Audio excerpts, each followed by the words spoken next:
Alexander Lukashenko declares himself winner of Belarus presidential vote for the seventh time in a row. Another topic, fiber optic cable between Latvia and Sweden significantly damaged in Baltic Sea. Investigation is underway. Well, everyone knows how it goes and who did that. And a Blitz interview with Ivan Stupak, a former Secret Service of Ukraine officer and an expert in secret things that we are about to make obvious tonight. Good afternoon, my name is Henry Keane. We are at UATV English, an English-speaking Ukrainian state media in constant persuasion to deliver hard truth in easy terms for the whole free world directly from Ukraine. Belarusian dictator Alexander Lukashenko declared himself president. I mean, what kind of a news this is anyway? News will be if Lukashenko did not become a president. Now that would be news. And that is just a routine for his seventh consecutive term in what he calls elections. On January 26th, he become, again, what he always was, a last dictator of Europe, and his elections are again internationally deemed as neither free nor fair. Nothing new. Lukashenko, the country's leader since 1994 and Russian dictator Vladimir Putin's closest ally, has long been accused of staging fraudulent elections in Belarus. In 2020, during the last presidential election, Lukashenko maintained power despite the country's most prominent opposition leader, Svetlana Tikhanovskaya, receiving popular support.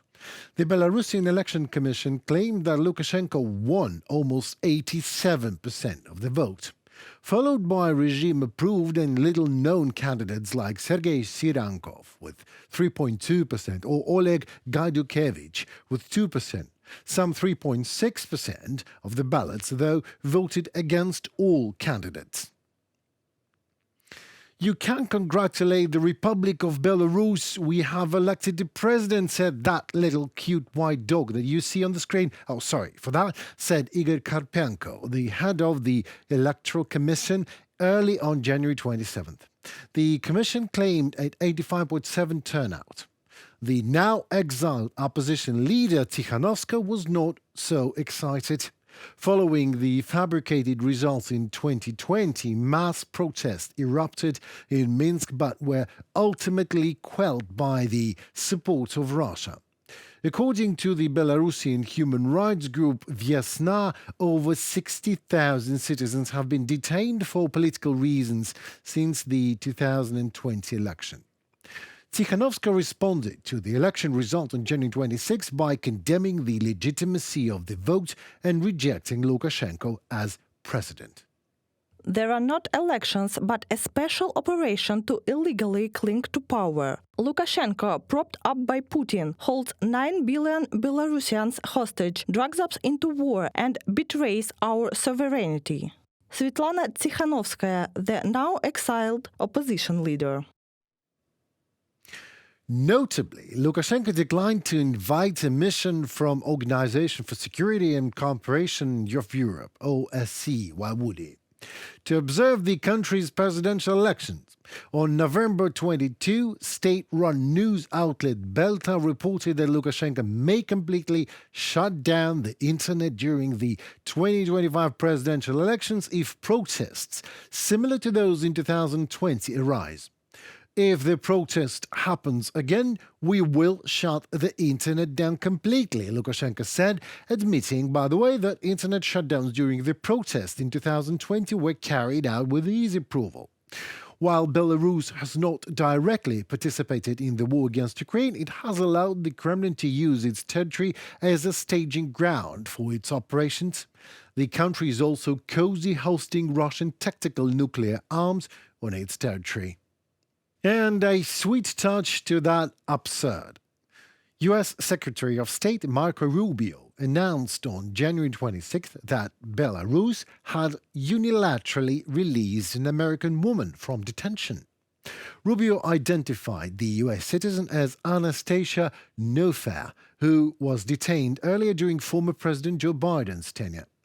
He did not provide details on the timing or reasons for her arrest, but we can. American woman was detained so Lukashenko could release her later, when back on throne, so to show how merciful he is. eternal trick, just as Lukashenko is, right? An underwater fiber optic cable belonging to the Latvian State Radio and Television Broadcasting Center, LVRTC, was significantly damaged on January 26, reportedly due to external impact, according to LVRTC representative Vieneta Sprugain. The cable connected the Latvian town of Ventspils to Sweden's Gotland Island and was located within Sweden's exclusive economic zone, the statement said. Despite the damage, data transmission services continued using alternate routes with minimal impact on most end users in Latvia, aside from slower data transmission speed. NATO has already dispatched additional patrol ships to the region in response to concerns over the safety of critical infrastructure. LVRTC has informed the relevant authorities and inspections are ongoing, though the exact nature of the damage, which occurred at a depth of over 50 meters, will only be confirmed during repair works. Latvian Prime Minister Evika Siliņa convened a meeting with ministers and service heads to address the incident, emphasizing continued cooperation with NATO and Baltic Sea region countries to investigate these circumstances. We are working together with our Swedish allies and NATO on investigating the incident, including patrolling the area, as well as inspecting the vessels that were in the area. Authorities have intensified information exchange and started criminal investigation.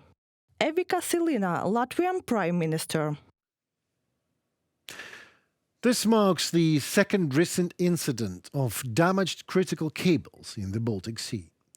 Recent incidents such as suspicious activity of Russian-registered vessels near Denmark or Sweden have added to fears or facts, if you ask me, of hybrid warfare targeting critical infrastructure in the region. When we will finally understand it, I wonder. Russia respects the law only when it benefits them or when they're forced to do so. Full stop. So what happens and happened and will be happening in the Baltics is no coincidence. It's a strategy. Russia sees the Black, Baltic and Arctic seas as a part of a unified geopolitical theater. The West should not engage in petty tactics like selective intelligence leaks. For example, these are highly strategic waters which Russia considers its imperial playground. Now, please allow me to say some words. As someone who was born and raised in Latvia and who holds the Latvian citizenship and who has been in Ukraine for 3 years in a row with a camera in my hand, I'm about to deliver some sad news for everybody who still stands for freedom in Ukraine and in Latvia and in the world. My fellow Latvian Edgars Platonovs has fallen on the battlefield in Ukraine, giving his life for what he considered to be a core human value, freedom. Yesterday, Edgars Platonovs was buried in his homeland, Latvia. Edgars Platonovs, a 41-year-old Latvian volunteer soldier fighting for Ukraine, was killed in action in December on the Eastern Front. Platonovs was fighting in the Ukrainian military's International Legion, composed of mostly foreign volunteers. I didn't know him. But there is one thing I surely know when looking at this saddest of pictures. Edgars has not given his life for granted. That was his most precious investment in Latvian-Ukrainian future, and I will do my best to deserve to be a proud holder of a Latvian passport as Edgars was. If you understand why Edgars was doing what he was doing, fighting against Putin's ill criminal usurped authority, I salute you sincerely. In case you don't, then you are fighting for Putin, wherever you are geographically located. And one more thing. I wish to address Edgars' family now in Latvian language. Cienījama Platonova ģimene. Es pat nemēģināšu teikt, ka saprotu jūsu sāpes. Tas vienkārši nav iespējams. Man nav nekā, ar ko to varētu pat mazliet atvieglot. Varbūt izņemot šos vārdus. Edgars nekad nav bijis viens. Viņš nebija viens, kad ar ieročiem rokās aizstāvēja brīvību un dzīvību, arī manu. Un tagad arī Edgars nav viens.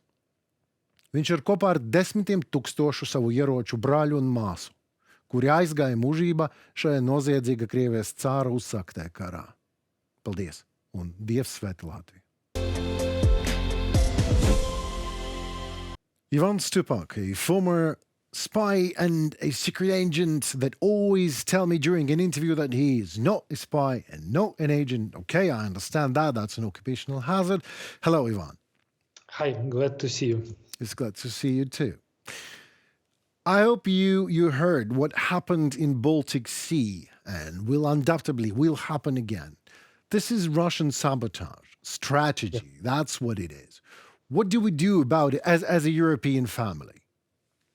Okay, so we have to understand it's not happened for a first time, it's not happened for a second time, it's happened for a third, and it will happen in the nearest future because it's a classic strategy of Russia Federation, and I will tell you more. It's a classic strategy of Soviet Union saboteur operations. Okay, maybe in Soviet time there weren't some optic wires located on sea bottom, but nevertheless they tried and they operated with the same level of saboteur operation. So what we have to do in this particular case, from my point of view, every country which are located in next to Baltic Sea, I mean Finland, Norway, Baltic countries, etc., they have to create or establish some special rules for these countries,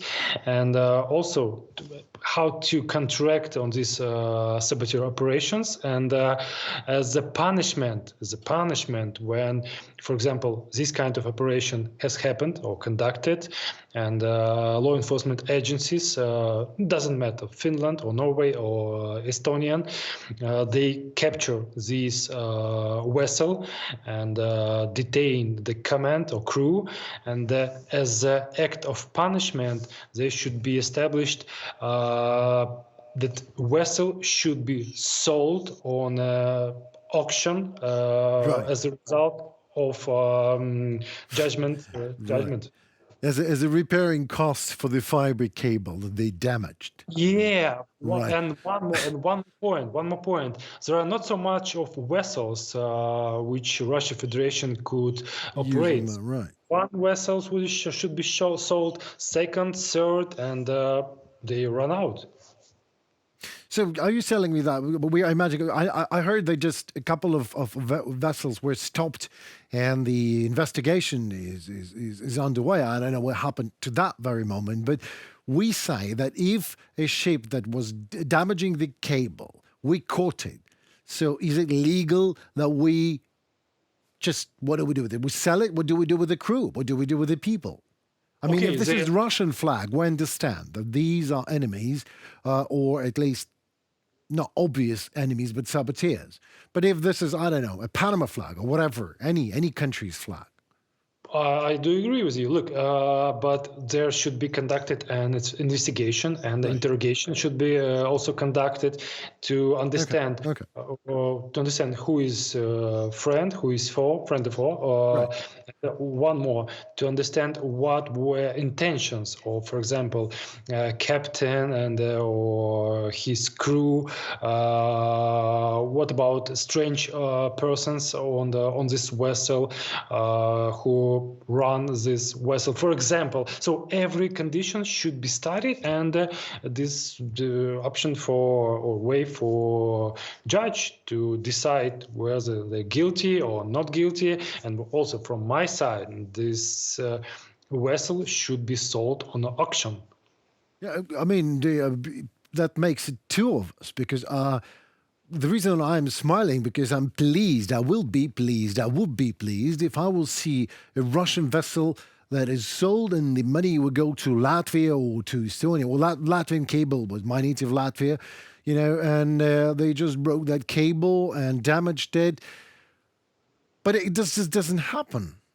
It just doesn't happen. Do you see what is going on? Because Russia is like, it's an imperial playground of Russia, the Baltic Sea. That's what it is. And they do whatever they want. And they say, no, that's not us. And Europe is like, but maybe that's not Russia. All right, then who then? But I mean, how we can push the system? I'm just speculating here. How can we push the Europe system, the legislative system, the not just the legislation, but actual the law enforcers to the very core of the fact that Russia is already an enemy. Okay, you've got a point. Look, as we talked with you before, some months ago, we described that, unfortunately, the dictatorship regimes are more effective rather than democratic regimes, because democratic government. Because democratic government, they have to conduct election campaign. They have to pay attention. All the mayhem. Media, they have to pay attention on opposition parties. They have to pay attention on public opinion surveys, etc., etc. What about dictatorship regimes? Nothing. Vladimir Putin, Lukashenko, Kim Jong Un. They pay attention only on their own ego. So what do I want to do? That's only matter. In the everything doesn't matter at all. So from my side, I think for example, Finland, Norway, Estonian governments, they should be more decisive, and law enforcement agencies should be also more decisive investigating such kind of saboteur operation. And maybe I'm not familiar with local judgment tradition or law enforcement investigation tradition, but I think they should be revised and updated, maybe in the term of more severe punishment for such kind of saboteur operation. Well, this is I was obviously sorry for that, but I was obviously pushing you to that point, so it is clear for the audience that the legislation has to be changed. So to let the law enforcers act accordingly what is going on, because what is going on is a sabotage. Yeah, 100%. And I think it's also comes from high-ranked politics. So they have to admit, we are dealing with Russian secret saboteur operation. We are dealing with former KGB agents, lots of agents, KGB agents in the Russian government. Yeah. If my memory serves me well, about 52% of all high-ranking officials in Russian Federation, they are directly or indirectly connected with or KGB or Soviet KGB or Federal Security Service of Russia Federation. So it's extremely large number of spies in Russian government. Well, that makes all these secret operations not too secret for us. So that much is clear. Ivan, thank you so very much for commenting on what's going on. Let's see what is going to happen in the nearest future and get connected and discuss that. Thank you so very much. Take care. Bye. Thank you. Bye. Well, that would be all for tonight. Thank you so very much for your precious time with us. My name is Henry Keane, and we are UATV English, an English-speaking Ukrainian state media, doing our very best to deliver truth in easy terms for you, for the whole free world, directly from Ukraine. So please like, share, and let us know how we actually are doing with that. Comment. Your voice matters as it helps Ukrainian voice to be heard globally. Stay safe and tune for more already tomorrow. Goodbye.